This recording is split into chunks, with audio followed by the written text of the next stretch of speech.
Party टूटी, परिवार टूटा और उससे पहले सरकार भी टूटी थी। ऐसी हालत में शरद पवार फिर एक बार किंग मेकर कैसे बन गए?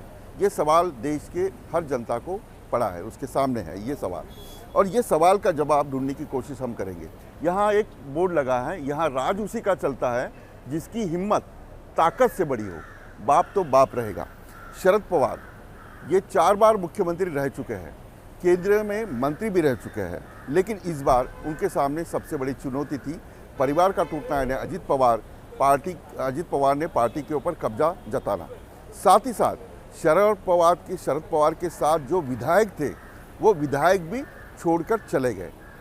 दूसरी बात, शरद पवार के पास कोई कार्यकर्ता नहीं है, ऐसी भी एक बात थी, यानी जो ताकतवर कार्यकर्ता है वो शरद पवार के पास नहीं थे, वो अजित पवार के जो पार्टी है उनके कार्यकर्ता उनके पास थे।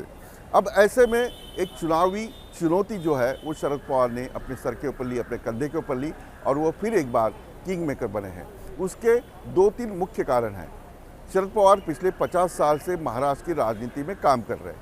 शरद पवार कांग्रेस में भी थे, 4 बार मुख्यमंत्री बने थे, 1 बार केंद्रीय मंत्री बने थे।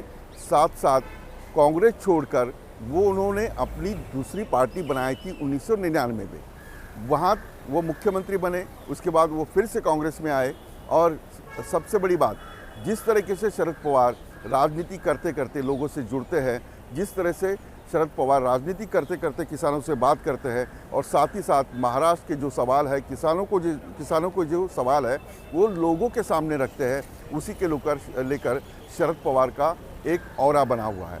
ये ऑरा ऐसे है, जब चुनाव आते हैं तो लोगों के मुद्दे क्या है, लोगों को क्या तकलीफ है, लोगों की क्या समस्या है, और किस मुद्दे के ऊपर अभी के चुनाव, यानी जिस वक्त के चुनाव लड़े जाएंगे, इसकी पूरी जानकारी शरद पवार को होती है। इस बार का लोकसभा चुनाव बहुत ही चुनौती भरा था। बीजेपी के साथ अजित पवार थे, एकनाथ शिंदे थे, जो शिवसेना तोड़ी थी वो बीजेपी के साथ थी। जो राष्ट्रवादी कांग्रेस के ऊपर कब्जा किया था अजित पवार, वो बीजेपी के साथ थी। ऐसे में शरद पवार अकेले पड़े थे, लेकिन उनके साथ जयंत पाटिल, सुप्रिया सुळे, अमोल कोल्हे ऐसे नेता थे। ऐसे में शरद पवार ने अपनी राजनीति के जो दावपेच है वो इस बार अच्छी तरह से खेलते हुए दिखाई दिए। मराठा आरक्षण का मुद्दा जो है वो महाराष्ट्र में बड़े पैमाने के ऊपर चर्चा में था। मराठा आरक्षण देने की बात बीजेपी ने की थी, उस प्रकार का एक कानून भी है बीजेपी ने लाया था, लेकिन उससे खुश नहीं थे मराठा समाज।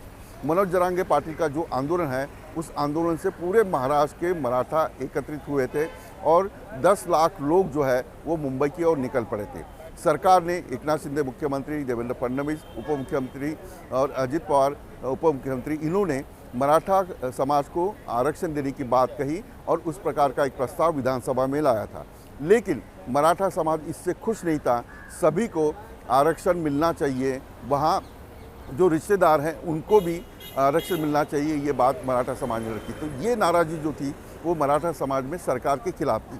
ये नाराज़गी का धागा शरद पवार ने पकड़ा, और उसका फ़ायदा सीधे तरीके से उनके उम्मीदवार जो है उनको हुआ।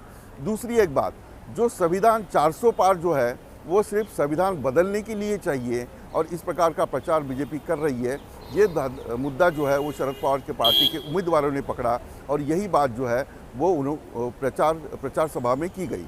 400 पार होते हैं तो संविधान बदला जाएगा, ये मुद्दा भी शरद पवार ने सबके साथ रखा, और संविधान बचाने के लिए सब लोग एक होने चाहिए, ये बात भी शरद पवार ने रखी, जो लोगों को भाई, और उसका नतीजा जो है वो चुनावी रिजल्ट में दिखाई दिया।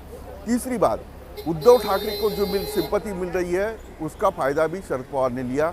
उद्धव ठाकरे की शिवसेना तोड़ी गई थी, और जो शिवसेना तोड़ी गई है उसकी एक सिंपत्ति जो है वो उद्धव ठाकरे को दिखाई दे रही थी। तो उद्धव ठाकरे के साथ महाविकास आघाड़ी कायम रखकर और कांग्रेस की ताकत लेकर शरद पवार फिर एक बार मैदान में उतरे। उन्होंने लड़ाई की, वो लड़े भी और जीते भी। इस प्रकार से शरद पवार ने इस चुनाव में अपना राजनीतिक दांवपेच जो है वो पूरी तरह से अच्छी तरह से निभाया, जिसका फ़ायदा जो है महाविकास आघाड़ी की 30 सीटें जो है वो महाराष्ट्र में आई, और महायुति जो है बीजेपी, अजित पवार की राष्ट्रवादी कांग्रेस और शिवसेना एकनाथ शिंदे की, उनको परास्त किया। ये राजनीतिक जो जानकार है, ये मुद्दों के ऊपर महाविकास आघाड़ी को इतनी बड़ी जीत मिली है, ऐसा बताते हैं। वीडियो जर्नलिस्ट कामे के साथ विलास अठौड़े, न्यूज़ नेशन, मुंबई।